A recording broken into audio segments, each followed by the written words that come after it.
한 주간 동안 평안하셨습니까? 온라인 수요예배를 함께하는 시간입니다. 오늘도 온라인 수요예배를 통해서 경건의 시간을 가지신 여러분들께 하나님께서 만나주시고 은혜 베풀어 주시기를 원합니다. 기도하심으로 예배 시작하겠습니다. 하나님 아버지, 이 시간에도 주님 말씀 앞으로 불러주시니 감사합니다. 주님, 무엇보다도 주님을 도움으로 삼고 주님께 소망을 두는 삶이 되게 하심을 감사드립니다. 세상의 것을 의지하며 세상이 주는 만족들의 마음을 주지 않고 그 모든 것을 주관하시는 주님을 찬양하며 소망의 자녀 되게 하심을 감사드립니다. 주님께서는 슬픔이 변하여 춤이 되게 하시고 슬픔의 옷을 벗기셔서 기쁨으로 띠를 띠게 하시는 분이심을 믿고 의지하게 하심을 감사드립니다. 주님이 함께 하시는 곳, 주님이 역사하시는 모든 상황은 그 어떤 곳이나 어떤 상황도 찬양의 자리로 변화될 줄 믿습니다. 우리 삶에 참된 소망이 되시는 주님을 향한 찬양을 잃지 않는 삶이 되게 하여 주옵소서. 우리가 처한 모든 상황 속에서 역사하시는 주님의 이름을 항상 노래하며 찬양하는 삶이 되도록 저희의 마음에 주님을 향하여 늘 깨어있도록 인도해 주시옵소서. 오늘도 주님의 모든 성도들을 위해 기도합니다. 힘들고 어려운 상황 가운데 아픔과 슬픔 가운데 있는 모든 이들에게 주님의 은혜와 자비를 더하여 주옵시고 주님의 힘과 능력으로 일어설 수 있도록 인도해 주시옵소서. 아픔과 질병 가운데 있는 이들 치유의 빛을 비추어 주옵시고 회복되게 은총을 내려 주옵소서. 삶의 필요를 위해서 수고하는 모든 손길들 은혜로 채워 주옵시고 시험에 들지 않도록 항상 주님을 중심에 모시며 감사와 사랑과 기쁨으로 화목을 이루는 가정과 교회가 되게 하여 주옵소서. 오늘도 이 영상을 통해 예배드리며 시간을 주님께 드리는 성도들의 마음과 정성을 기쁘게 받아 주옵소서. 예수님 이름으로 기도드립니다. 아멘. 우리 찬송가 289장 주 예수 내 맘에 들어와 함께 찬송하시겠습니다.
밝은 빛 오련히 비춰 저 멀리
오늘 우리에게 주신 하나님의 말씀은 시편 146편 1절부터 5절까지의 말씀입니다.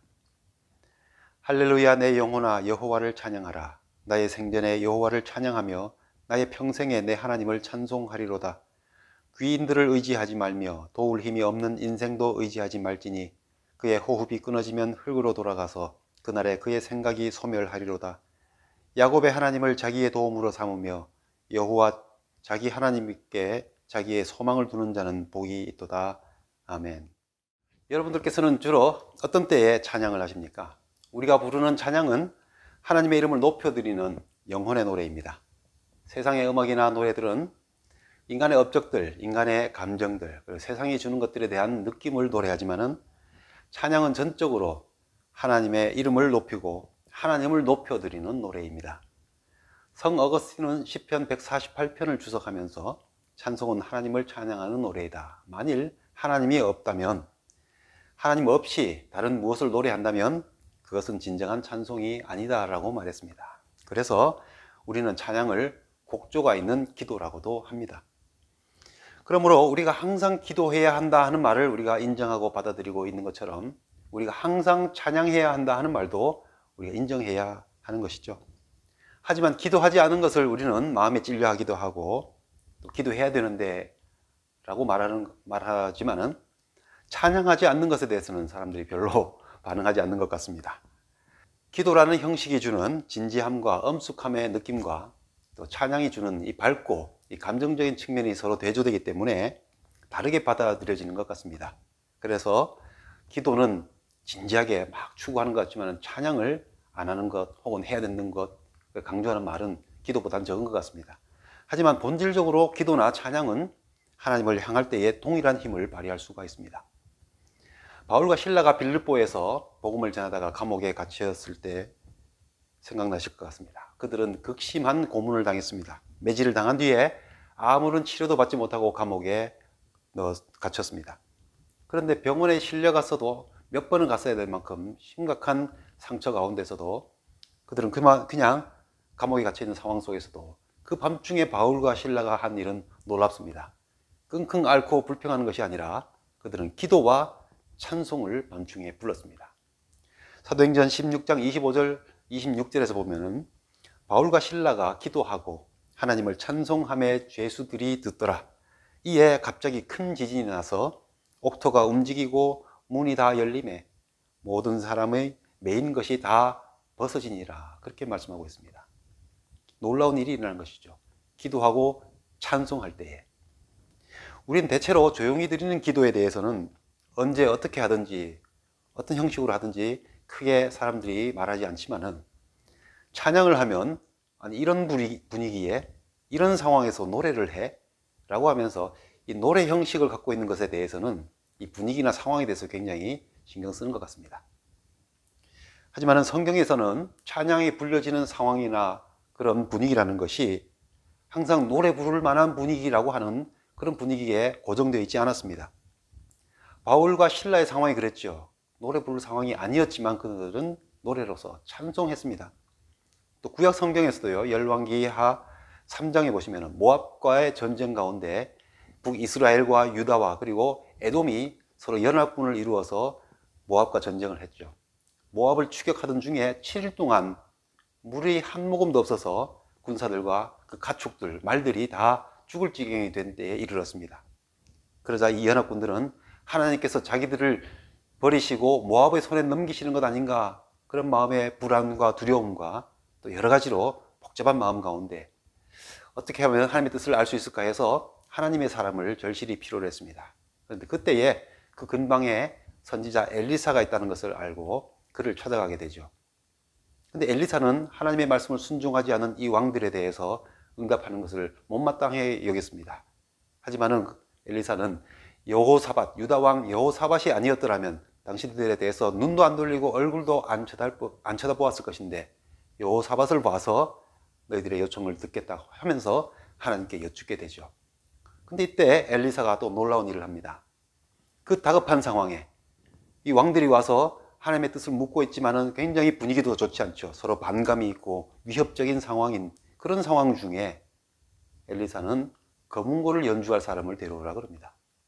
그리고 검은고를 연주하는데 그때 검은고를 탈 때에 하나님의 권능이 그 타는 손 가운데서 엘리사에게 역사하였다. 그렇게 말씀하고 있습니다.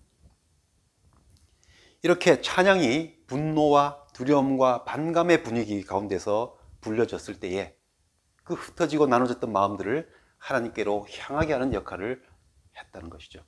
그리고 그 찬양 가운데 하나님께서 역사하셔서 권능을 나타내셨습니다. 자, 이렇게 찬양을 불렀던 상황이라는 것이 노래 부를 만한 분위기라고 하는 어떤 제한된 상황에서만 불려졌던 것이 아니라는 것이죠. 요즘 한국의 대중음악이 K-팝이라는 이름으로 온 세계에 널리 유명해졌습니다. 제가 보기에도 음악성도 굉장히 수준이 높아졌습니다. 또 대중성도 있고 뮤직비디오를 보면은 그 수준, 그 품질도 굉장히 높아졌습니다. 그래서 그저 잠시 재밌거나 어떤 화제성으로 인기 있는 것이 아니라 정말 내용도 실력도 그 품질도 굉장히 이 세계적으로 인정받고 있는 문화 콘텐츠가 되었다고 생각됩니다. 그래서 실제로 영향력을 발휘하고 있고 우리 한국에 대한 이미지도 굉장히 좋아지고 있는 것이죠. 이 음악들이 온 세계 젊은이들에게 영향을 끼치고 있습니다. 그리고 마음과 감정에까지 파고 들어갑니다.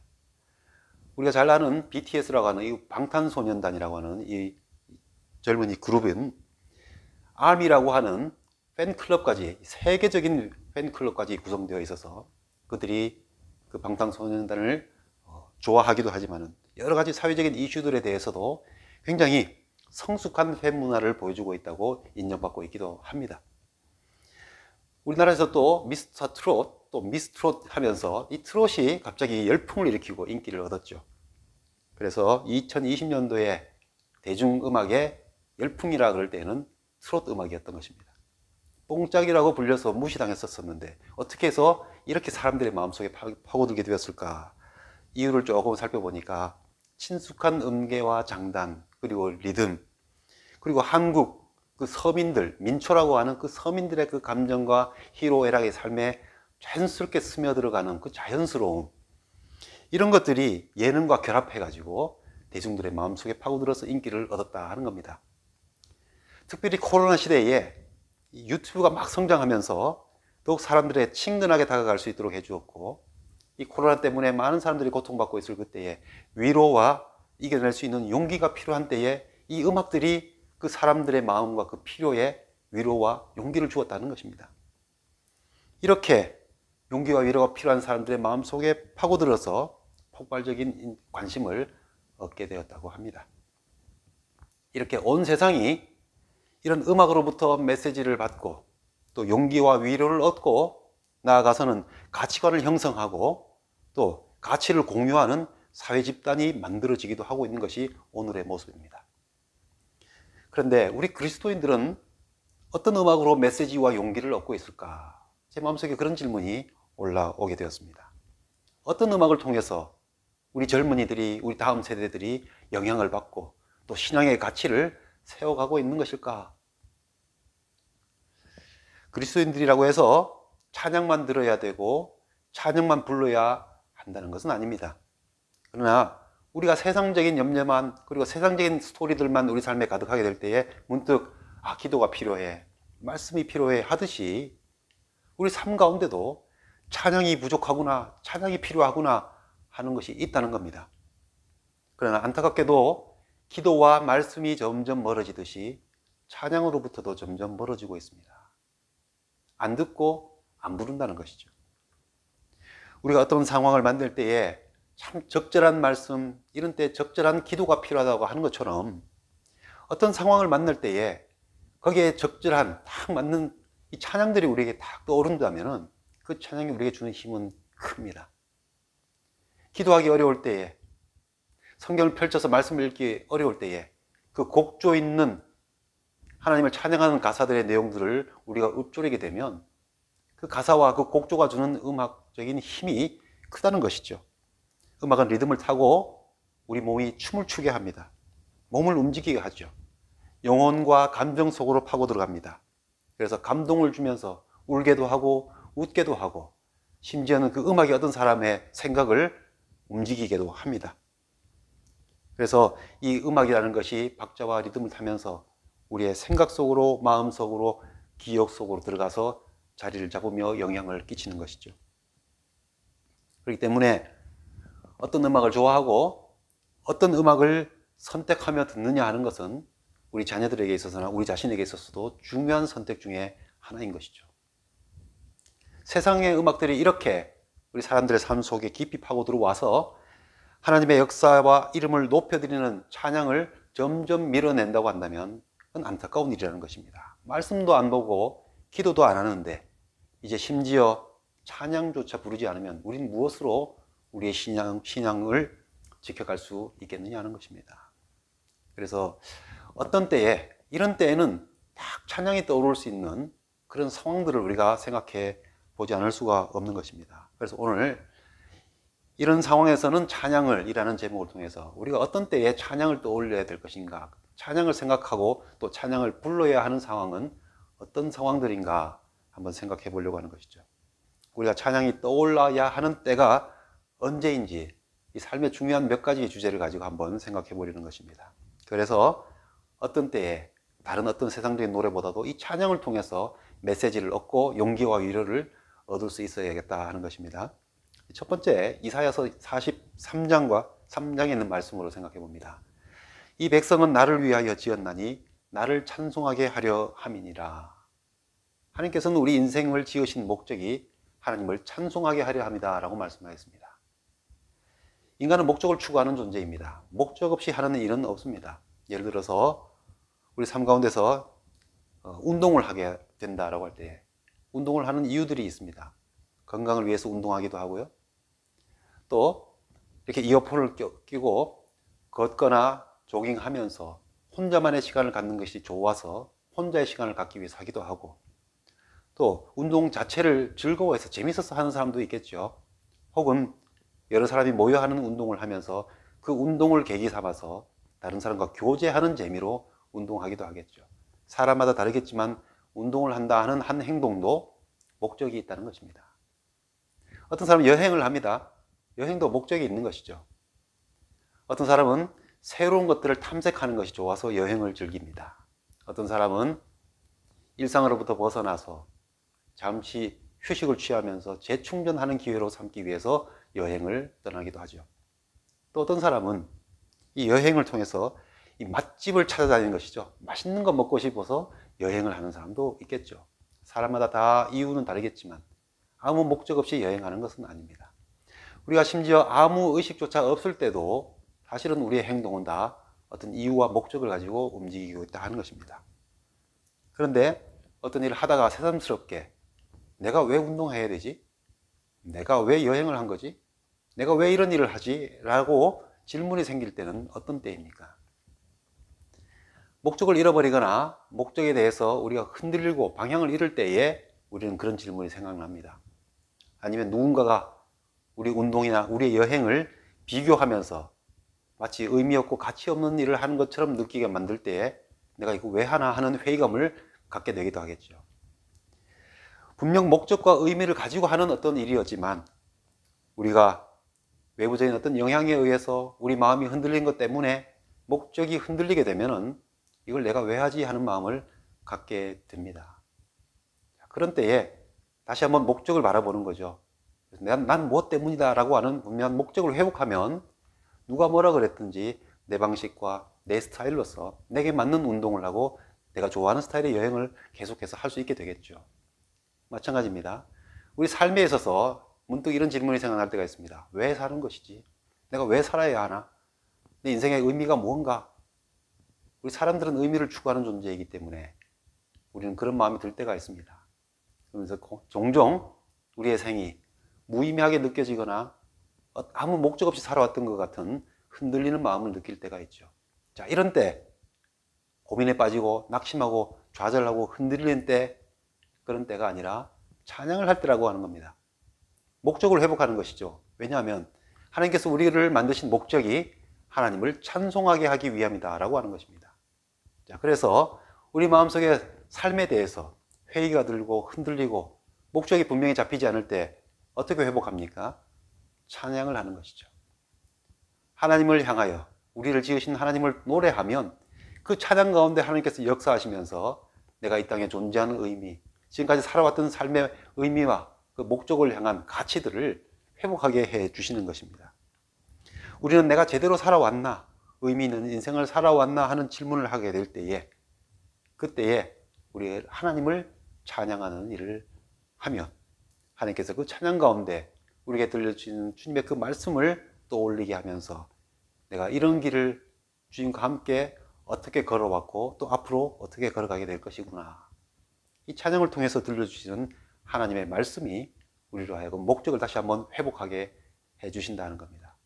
그래서 삶의 목적이나 의미에 대해서 질문이 생길 때에, 마음이 흔들릴 때에 하나님을 찬양합니다. 두 번째, 경탄과 삶에 대한 여러 가지 감사의 이유들이 떠오를 때에, 말하자면 우리에게 정말 노래할 만한 그런 일들을 만나게 될 때 당연히 우리는 하나님을 찬양해야 하는 것입니다.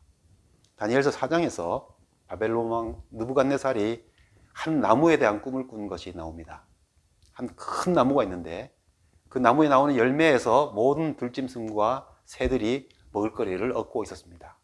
근데 하늘에서부터 한 순찰자의 소리가 나는데 나무를 베어내고 거기에 깃들여 있던 모든 짐승들을 쫓아내라 하는 소리가 들립니다.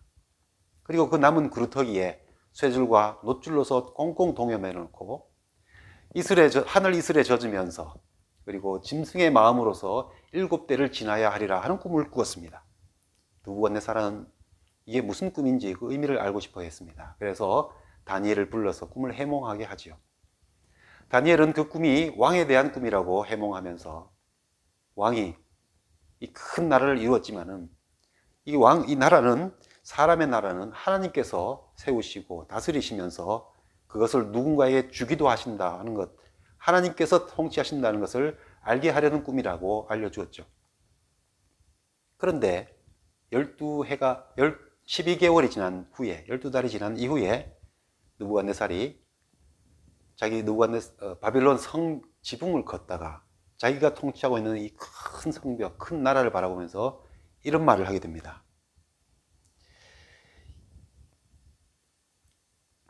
이 큰 바벨론은 내가 능력과 권세로 건설하여 나의 도성으로 삼고 이것으로 내 위엄과 영광을 나타낸 것이 아니냐. 이 큰 제국을 이루고 이 견고한 성벽을 쌓는 것이 자신의 업적이라는 마음이 들었던 것이죠. 그렇게 말할 때에 말이 채 끝나기도 전에 그 꿈의 일들이 그에게 임하였다고 하였습니다.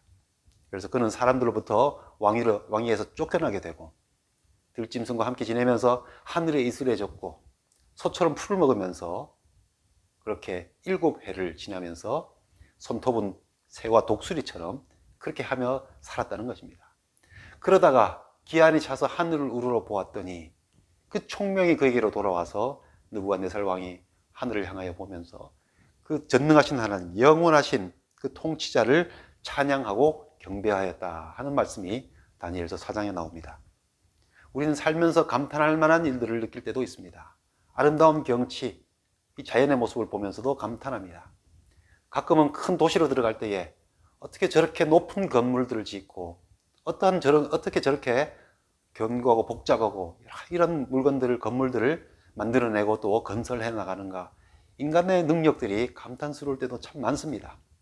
우리 삶에 대해서 돌이켜보면 대단한 건 아닐지라도 크든 작든 우리가 살아오면서 우리가 노력하고 땀을 흘려서 얻었던 여러 가지 업적들이 있죠. 내가 가진 것들 중에 자랑스러운 것도 있고, 때로는 우리 자녀들을 보면서 그래도 내가 땀 흘리면서 잘 가르치고 양육해서 저렇게까지 컸구나 하는 뿌듯한 마음을 갖게 되기도 하죠. 삶의 보람을 느끼고 감사를 느끼게 될 때에 느부갓네살 왕처럼 내가 내 노력으로 내 능력으로 이룬 나의 보람들이 아니냐, 그런 마음이 들 때에 우리는 넘어지기 쉽다는 겁니다. 그런 마음이 들 때에 우리는 그 순간 찬양을 떠올려야 한다는 것이죠. 이 모든 것이 누구로부터 말미암았고 이것으로 하여금 무엇을 알게 하는가, 이것들을 주시는 것, 이것들을 다스리는 분이 하나님이심을 알게 하려 함이라 하셨던 것처럼 우리가 그런 감사의 순간, 감탄의 순간, 경탄하는 모습, 할 만한 것들을 보게 되었을 때에 우리는 찬양을 떠올릴 때라 하는 것입니다. 우리에게서 감사나 찬사를 하는 말을 들을 때에도 우리는 찬양을 떠올려야 하는 것이죠. 우리가 찬양할 때에 우리에게 주신 것들을 우리가 하나님 안에서 그 은혜로 더욱 누릴 수 있게 되기 때문입니다. 세 번째는 마음에 슬픔과 분노가 가득한 순간, 그런 때는 찬양할 때다라는 겁니다.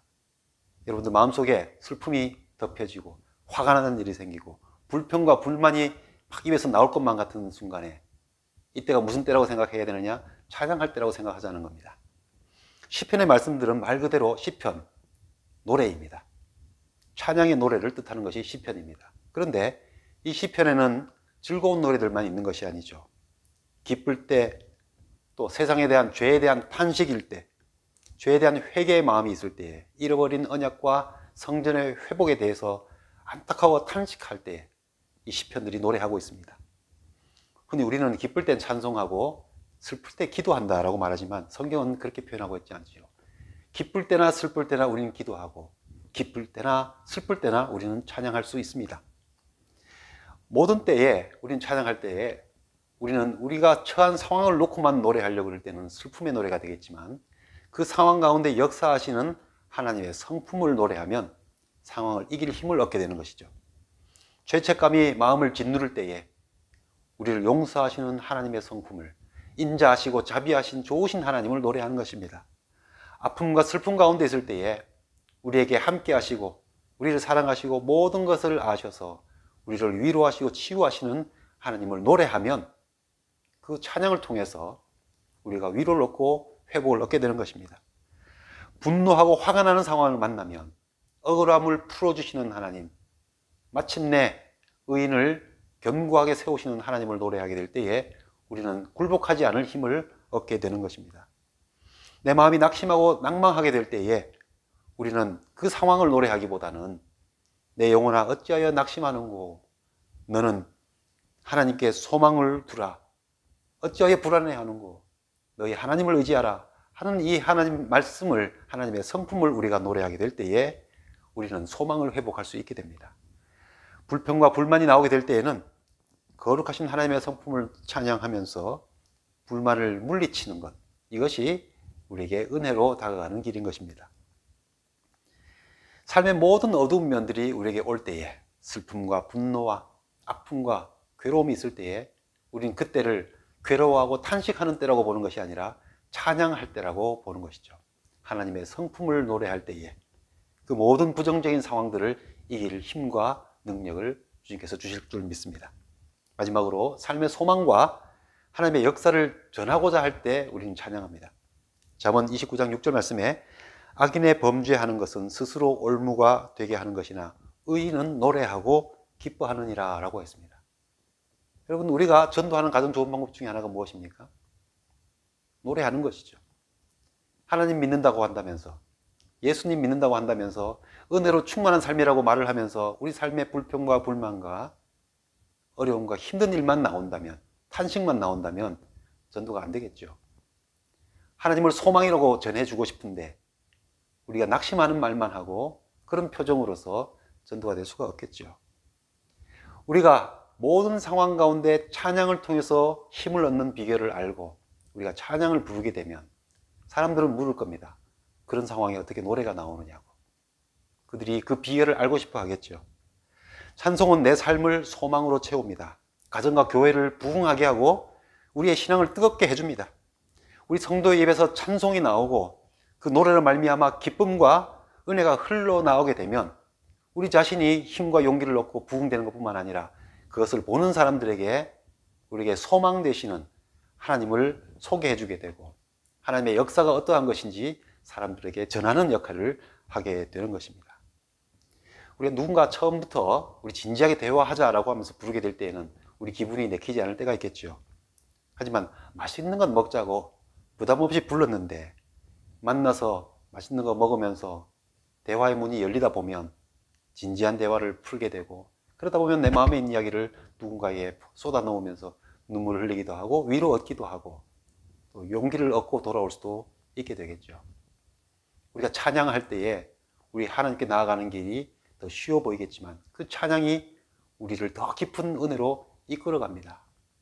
처음 믿는 사람들조차도 노래가 좋아서 왔는데 그 찬양이 주는 힘에 점점 빠져들게 되고 그래서 진지한 기도로 나아가게 되면서 하나님의 은혜 안에 더 깊이 들어가게 되는 역사를 경험하게 되는 것입니다.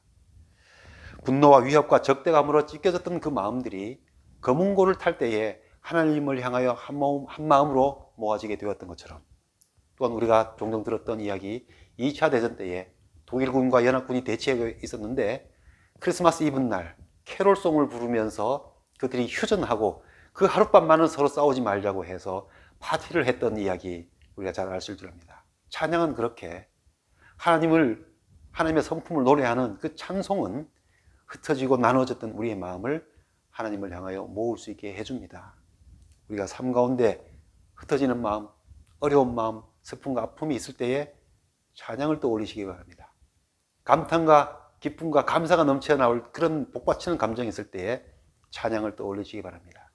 그리고 내 삶의 목적이 무엇인가, 내가 제대로 살고 있나 라고 생각이 들 때에 찬양을 해보시기 바랍니다. 시편 147편에 우리가 하나님을 찬송하는 것은 좋은 일이며 그를 찬양하는 것이 즐겁고 마땅한 일이라 하였습니다. 어떤 상황에서도 찬양을 잃지 않는 우리 모두가 될 수 있기를 바라고, 모든 상황 속에서도 거기에 가장 적절한 찬양을 우리가 떠올리면서 찬양으로서 그 가운데 역사하시는 하나님의 역사를 매일매일 삶 가운데 경험해 가시는 우리 모두가 될 수 있기를 바랍니다. 하늘에 계신 우리 아버지여, 이름이 거룩히 여김을 받으시오며 나라 임하옵시며 뜻이 하늘에서 이룬 것 같이 땅에서도 이루어지이다.